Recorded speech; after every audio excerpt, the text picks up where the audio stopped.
Hi guys, we've just had an October surprise and it's bad news for Donald Trump and good news for Kamala Harris. You see, the September jobs report just came out and the American economy just added another 254,000 jobs, bringing the unemployment rate back down to 4.1%. Guys, and it also added 7,000 manufacturing jobs on top of the unprecedented amount of manufacturing jobs that this economy has already created. Guys, it's incredible. It is no doubt that the Biden-Harris administration is doing gangbusters for this economy.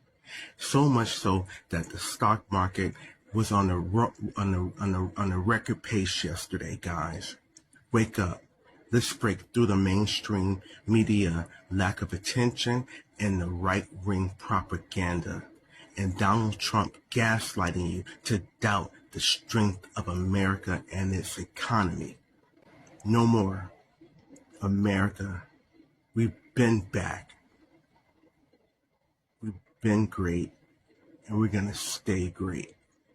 Vote Kamala Harris and continue this record rise and ride that we are on.